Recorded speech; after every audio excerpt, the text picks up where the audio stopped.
Okay, naturally, I hit record and then somebody out the door just starts honking their horn for no reason. Anyway, this past weekend was an amazing experience. As many of you know already, it was Blade Show 2022 in Atlanta. I got to meet a lot of you guys, and I got to meet a lot of my friends or meet up with them and hang out and talk and just catch up. But I also met a lot of new people from the industry, and it was an amazing experience through and through. I've got nothing negative to say about it. Just so good. If I could complain about one thing, it's just that there's too much to see, too many people to talk to, and Blade Show just isn't long enough. I wish they could add like 2 days to it because it's just too much. I didn't get to see half, probably a third or a fourth of what I really wanted to see, which is really unfortunate. I wish I could have seen more and talked to more people, but here we are.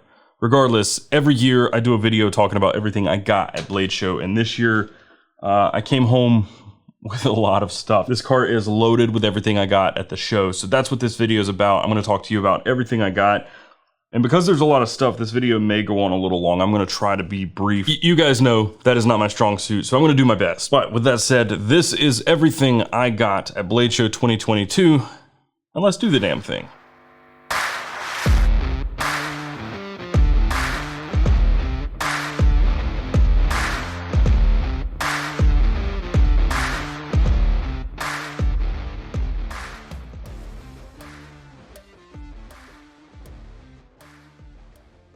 So I'm going to start with this. I went to Blade Show a day early this time to get some Enrique Pena tacos. Totally worth it. They were so good. Enrique, you're a wizard.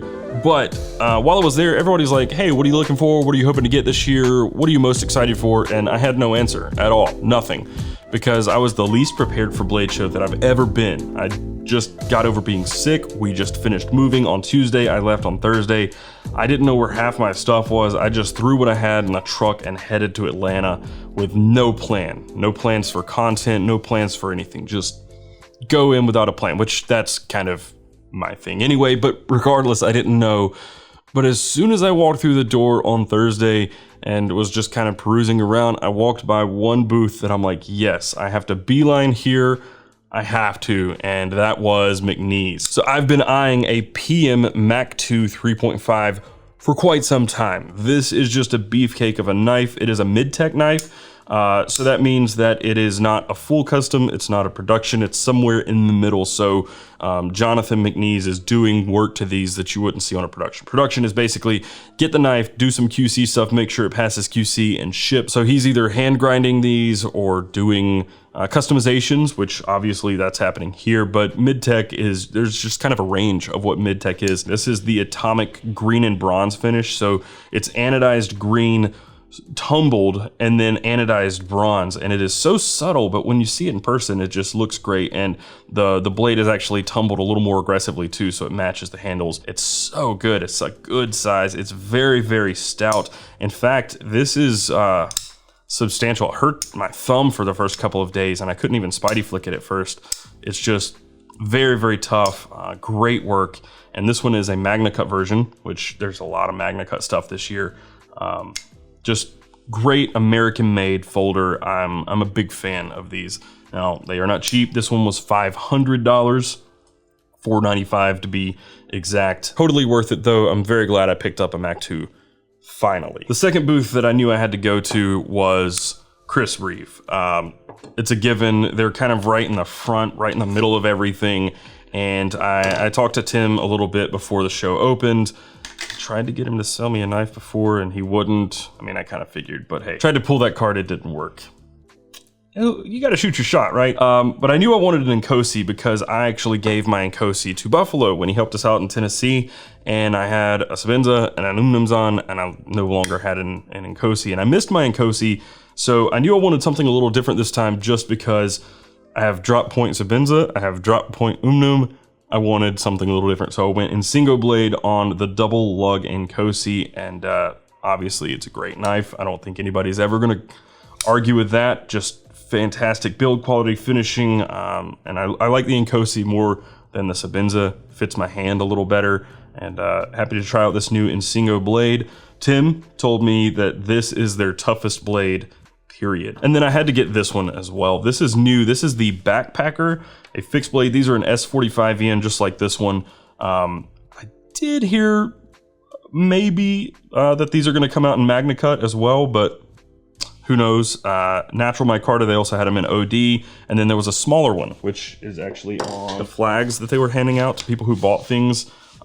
Says it cuts big bucks, and then at the bottom it says Inyoni. So that is the other smaller fixed blade. Very similar profile, but it is thinner and smaller. But this is the backpacker, and I got this one because one, I like the size of it, but also it's very lightweight. Very, very lightweight, even with the sheath on this thing. This could very well be my new backpacking knife. The very next stop I had to make was TRM, or Three Rivers Manufacturing. I wasn't really sure what I was looking for there. I just wanted to go and talk to them and meet them face to face. Marianne is a wonderful woman, but I did end up picking up a couple of things. I already had a TRM Atom, but I got these trout scales. Again, I don't know what the price is. Everything is a little different at Blade Show. Like, floor pricing is going to be different than retail, so my pricing may be off on certain things. So I know they said 30, and it might have been buy one get one, so much cheaper on the scales at the show. And I also, there's a side effect, like I don't know sometimes when people are giving me a deal, just because I don't know. So I feel like Marianne probably was, but regardless, I ended up getting these because I thought they looked really cool, and I almost feel like I should have gotten them for the nerd, but I didn't see them. So I also ended up getting, not a nerd, this is not a nerd, this is a Neutron. So Atom, Neutron, I got a titanium Neutron. It's still in 20 CV, but all the difference is it has, wow, Carolina squatted truck. Cool, bro. Atom and Neutron, same knife, really, just different sizing. They're fantastic for the money. The titanium scales does make this considerably more expensive. That made it $300 on the show floor. And then because they said buy one, get one on the scales, I ended up getting a set of Atom scales in natural micarta. But that's not all from TRM. They also had some titanium shadows, which went very, very quickly. They also had a bronze nickel something handled shadow as well, and those went very, very fast. So they had, I think, an auction or a lotto on some of those. That would have been really nice to get my hands on, but I can't complain because I've had this since February. The deal was that I didn't tell anybody about it. I couldn't post pictures or share anything about it.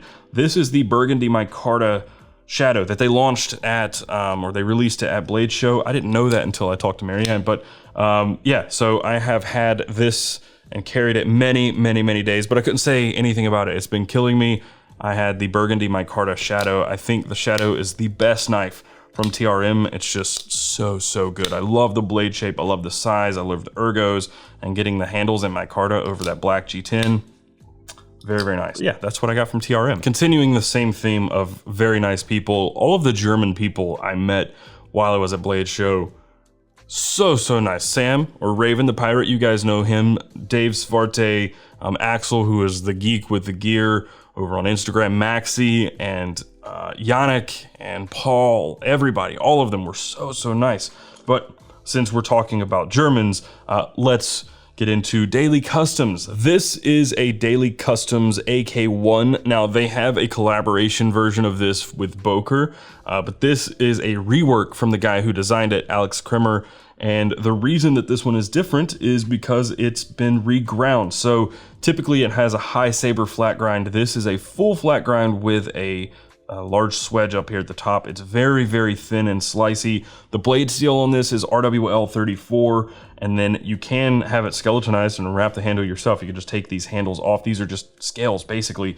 So this is a rust, as they call it, titanium, or a bronze titanium with micarta inlay. The really cool thing about this knife, though, is how many options there are for it. So you can buy the blade and the handles and the inlays separately. So you can buy the blade that you like, and then you can buy whatever handles you want. You can buy so many different scales for it, and then inlay or no inlay. There's just so many options. I was talking to Raven about this, and there's like 2,000, 2,500, or 2,700 combinations. I don't know exactly what it is.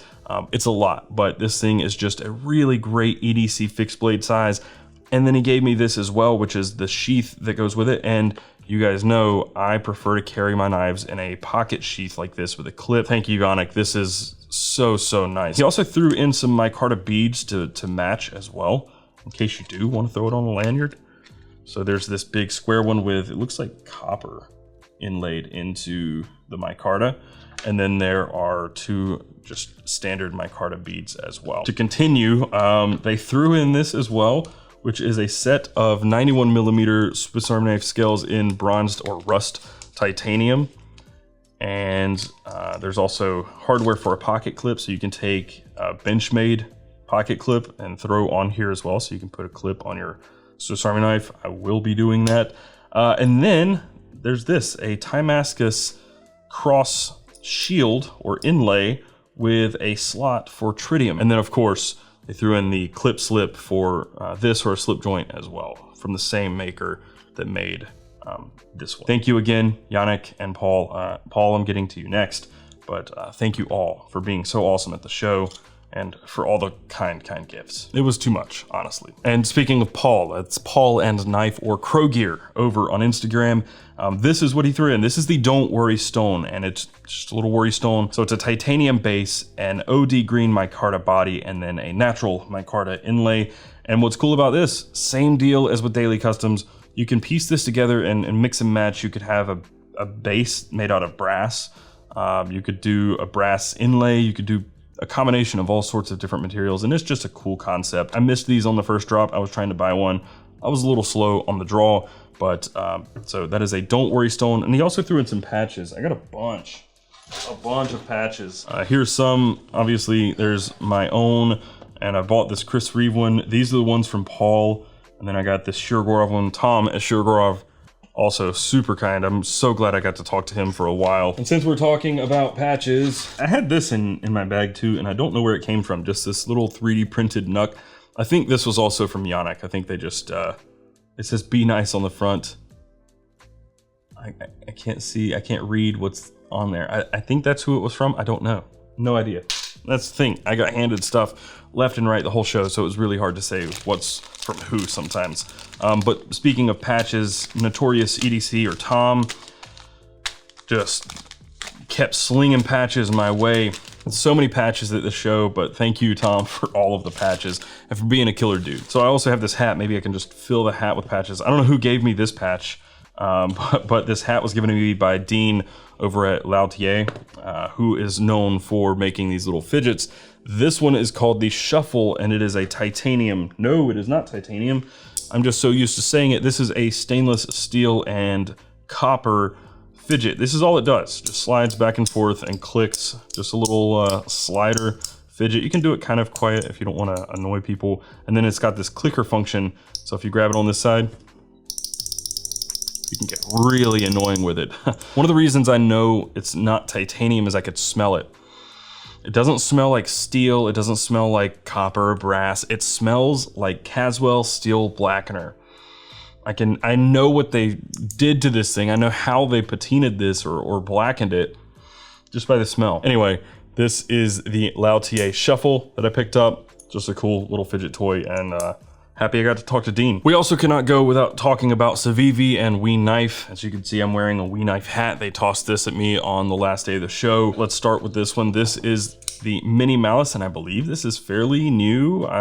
It's so hard to keep up with, but the Mini Malice, it's a flipper button lock that's also got these holes that you can use to spidey flick it or thumb flick it open. Super fidgety knife. I believe it's 20 CV. Yep, 20 CV on this one. Comes in a few different colors, and you have a very, very similar knife here. This is the Culex, also a flipper button lock with thumb studs instead this time. So many different ways to open this knife, and again, super fidgety. They've got very, very similar lines, and they're very similar size. They're both 20 CV, they're both button locks, they're both this flat stone washed titanium, but they are a little different. This one has a choil. This one has more of a standard clip that's bent, and it's very deep carry, but this one is a milled clip that just kind of follows the lines of the knife. So there are some differences, but they're very, very similar knives, and they're both just super, super fidgety. And then just continuing on that fidgety thing, they also gave me this pen right here, which is, it has a spinner top and it is bolt action. This is called the Coronet. God, they're too fidgety, man.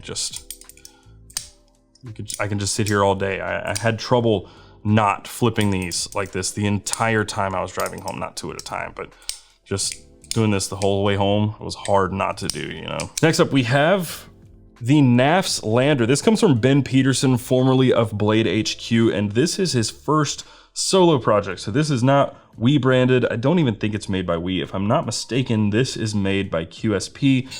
It is a D2, is it on bearings?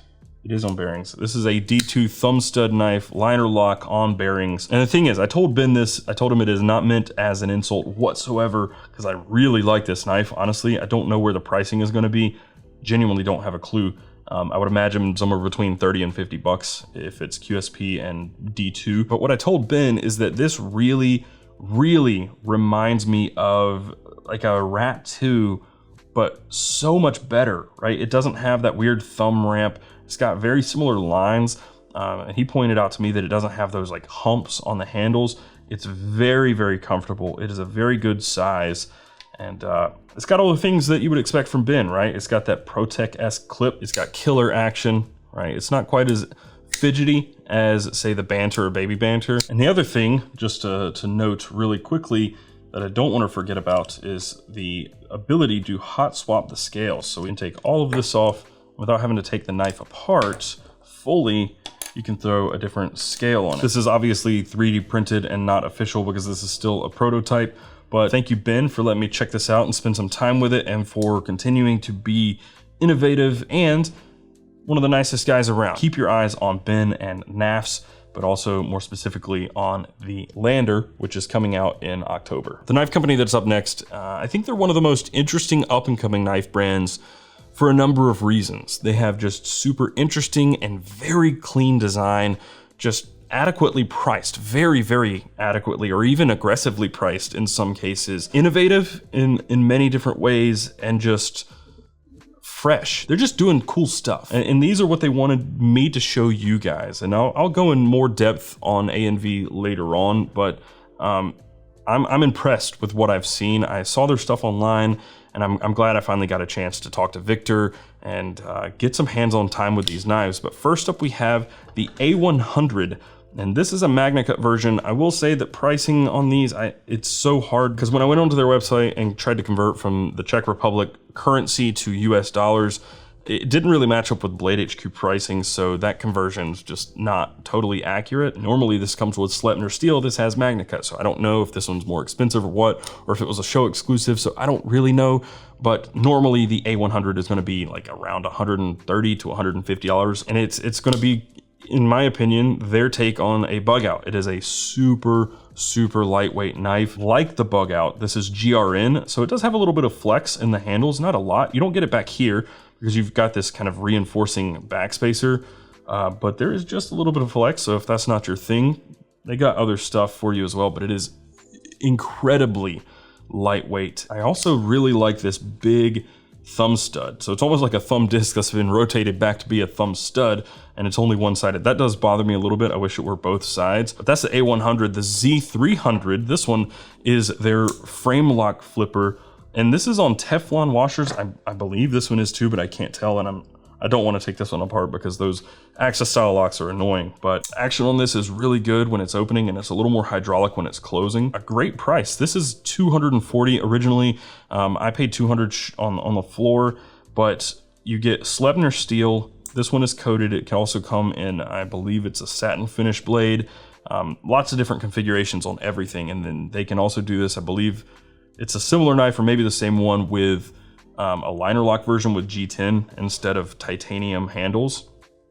But just really cool stuff. And one thing that they've been doing that sets them apart that I really like is that every folder that they have has these glow portions. It's super luminova on them. This one is on the flipper tab, it's through the flipper tab, and it's all the way through. This one is on that thumb stud. They have it on every single folder somewhere. I think every knife should have some sort of luminova or tritium or something just for identification in the dark. But regardless, this is the Z300 and A100. They also sent this, which I believe is new. I couldn't find this online. I found it on their website, but I couldn't find it anywhere else. This is the MO50, and it is a scalpel. It is really sharp, chisel ground scalpel, and it also has 2 bits in here which can go into this little holder here. There was another O-ring, but it was busted when I got home. So you just remove these O-rings, put a bit in here, and you can use this as a wrench. Obviously, I would recommend doing that with the sheath over the scalpel because it is incredibly sharp. This one is also going to be Sleipner steel, right? No, this is in LMAX, so CMS LMAX. And they also gave me one more knife to show you guys, and it is a true monster of a knife. This is the M311, so they do like military tactical stuff too. They make knives for the Czech army, and they've got one that's a tank knife. Look into it. It's just really cool. The thought that went into every little design aspect of that knife was really cool. But they gave me this one to check out, which is really cool. I don't know if they knew it or not, but I obviously really love Topo and Micarta. So this knife is just really, really cool to me. This is, as I said, the M311. It has Spelter LMAX steel, the DLC coated blade with Topo pattern. It's got black Micarta textured handles, and there's just jimping all over this thing in different ways that you would hold it. The handle is just so comfortable. You've got a choil up here for gripping and that thumb dip, I guess. Just the design and the thought process behind every single one of their products, it conveys in the end product. You know, it doesn't always happen for people. Sometimes you'll see choils that don't really work a lot of the time. Every little thing they've done to these products, you can tell that they put a lot of time and effort into the design, and it conveys, right? You feel it when you hold it in your hand. This just feels like a glove in every single position that you can hold it. It just feels like it just melts into your hand. So the next company, I got to talk to them last year, and I told Israel, I told him that I was really happy to see what he was doing and how different it was, but I told him that it wasn't really my speed. However, this year, Arcane, Israel, has come out with some stuff that I am actually a very big fan of. So this is the Abyss, which there was a pre-order for. They're going to be on his site this week, actually. And then this is his new pre-order that's going up at the end of this month. This is the Preytheon. Both of these, really, really killer. They're a little more my speed. They're a little more, I would say, traditional. Not super traditional, but with this one you have a Tonto combo grind clip point that is just really cool looking, very angular, but a little futuristic looking, and he still has these collars that can be replaced and changed out with a different color, or you can put like Timascus or something on it. But it is a flipper on bearings, titanium frame lock. This feels great in the hands, very comfortable and futuristic looking if that's your thing. But this one, the Preytheon, is really what I'm most interested in from Israel or Arcane. This thing, it kind of reminds me a little bit of like the Rockeye a little bit, or SBR, just because it's got that kind of thumb ramp and a dip and just similar lines, not, you know, too similar, but it's still got its own look. But this right here, this front flipper with thumb studs, wonderful, wonderful looking knife. The jade with the black and the black blade, like the coloring and everything is great here. Although I would love to see this in a colorway more like this right here. So titanium handles and a stonewash blade, I think this would look really good. Not to make it look more like everything else, I just think this is such a good design, and that colorway would lend credence to that. I think it would go really well with this knife, and I really, really like the Preytheon. I also got my hands on another prototype. This one comes from Urban EDC Supply and Trevor Berger. This is called the LC, and it's just super comfy, perfect size. Honestly, for EDC, I think this thing is great. I like the clip on it as well. It is in M390 steel, and the price on the pre-order is $289. There's also a titanium, all titanium version. And this one, if you look closely, you can see that this is actually black micarta inlaid in OD green micarta. So pretty interesting there. I just think this is a very, very good shape and design. It's got a very, like, basically the same blade profile as one of my favorite knives, the Invictus. A little different, but just that kind of spear point blade. I think this is really interesting. This pre-order is open right now over at Urban EDC Supply, and it's supposed to ship either late this year or early 2023. When I did my biggest regrets, my biggest EDC regrets video, one thing I didn't mention was the Berg Blades Iron Wolf, which is this knife. And the reason I did not regret selling it is because I had it in a colorway that I didn't want. I had the Lightning Strike carbon fiber, and you guys know I'm not a huge carbon fiber fan, but this combination right here is so good.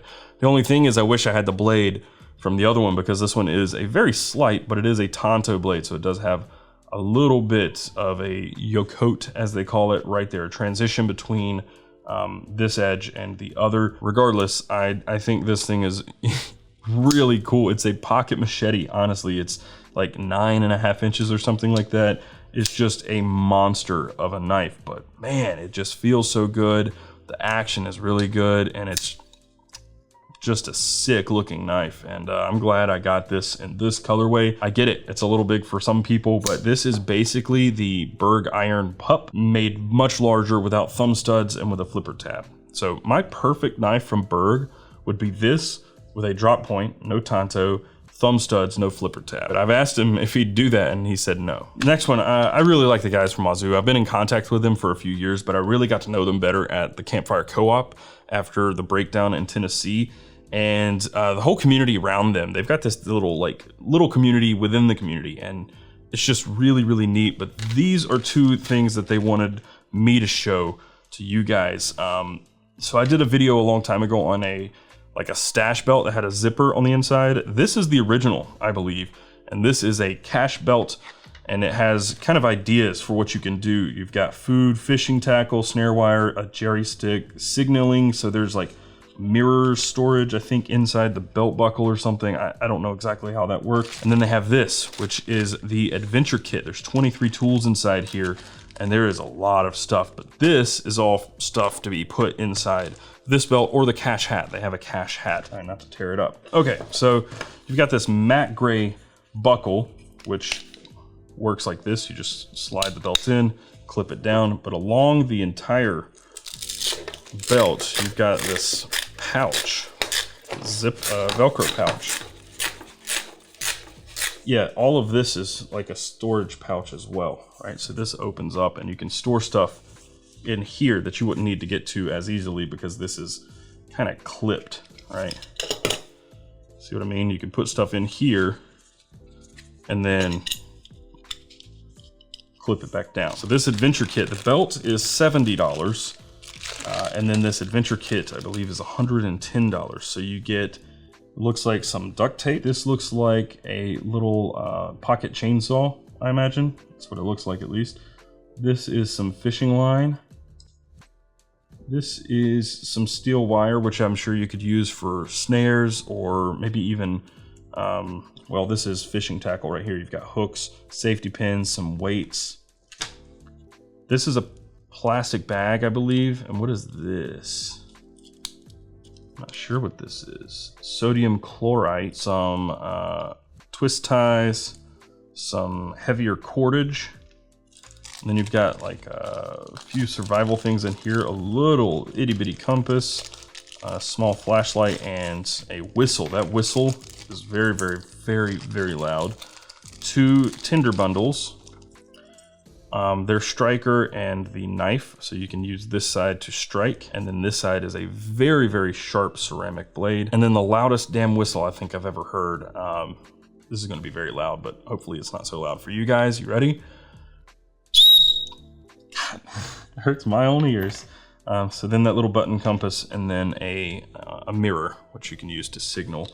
That's everything inside that Adventure Kit. That's a lot of stuff, but all of this can be stored. I don't know if all of it at the same time, maybe, but all of this individually can be stored inside this cache belt for survival. I think that's really neat, but they've got like an EDC kit and all sorts of different stuff on their website.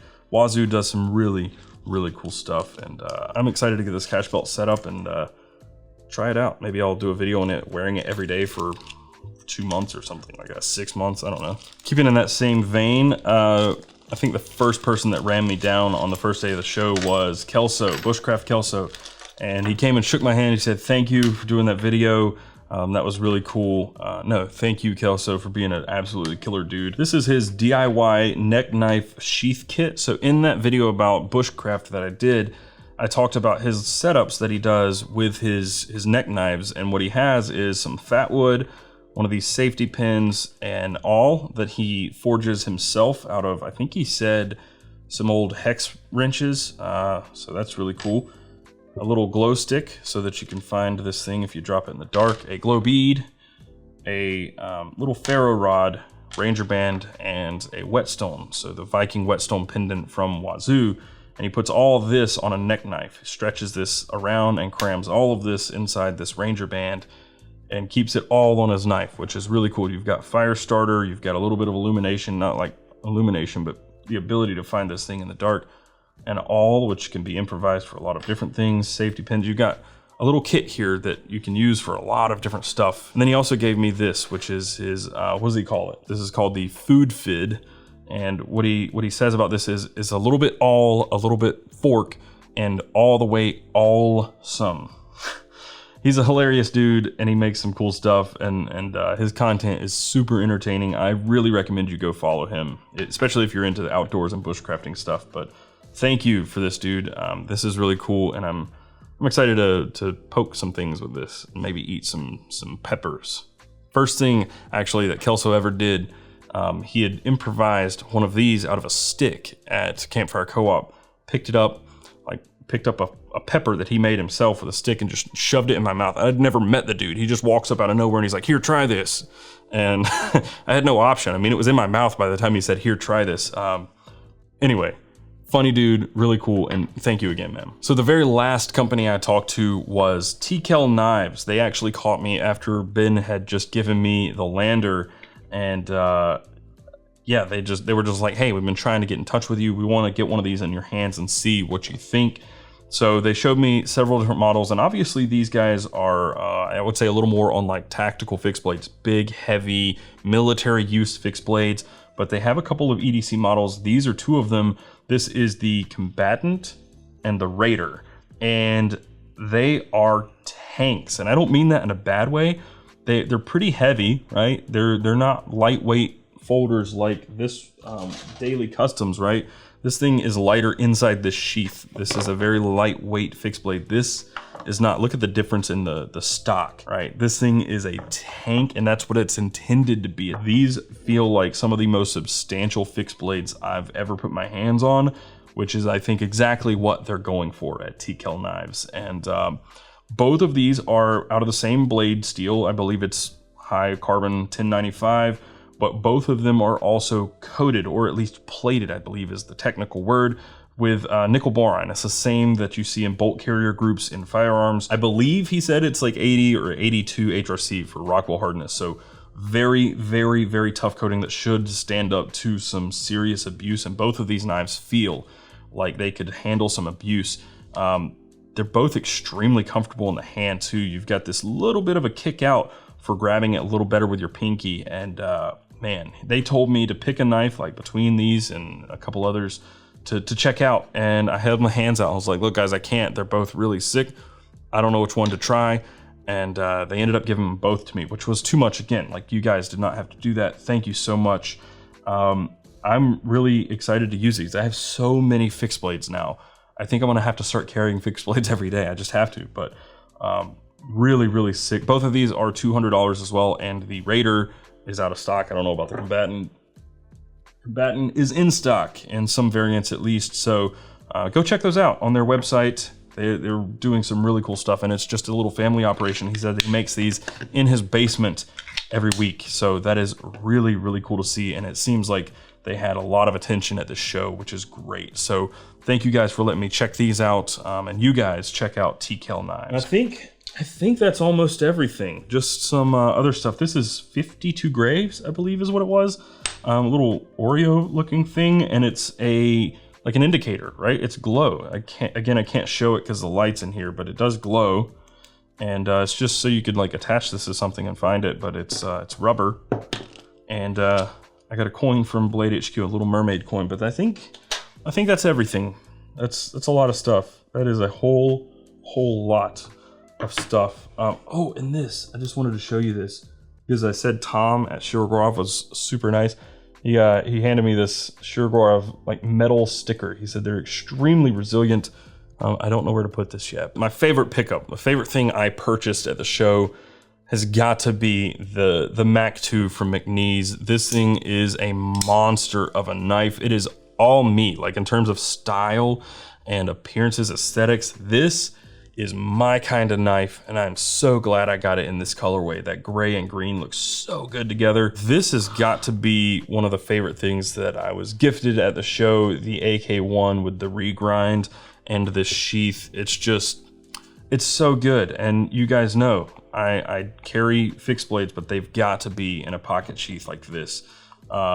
If not, it's either gonna be just like a camping knife, I believe. Otherwise, it's hard for me to carry. I don't like belt carry for fixed blades, but the sheath also looks awesome. I was told that this is the same leather that they use at Mont Blanc. It's just, the knife itself is cool, and if I get tired of it, I can just swap out the handles for something new and cool. So very, very neat. Thank you again, Yannick. And just also, I have to say, having another pocket sheath like this for slip joints, but these scales for a Swiss Army knife, so sick. So I'm gonna do a video on how to install these, and I've got some other videos from all this stuff that I wanna do.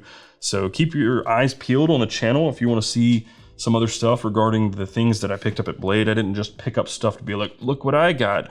I picked up stuff because I found it truly interesting to me, and I wanted to dive a little deeper into it. Thank you, everybody who made this Blade show so awesome for me. All the people who gave me stuff, all the people I bought things from and had some great conversations with.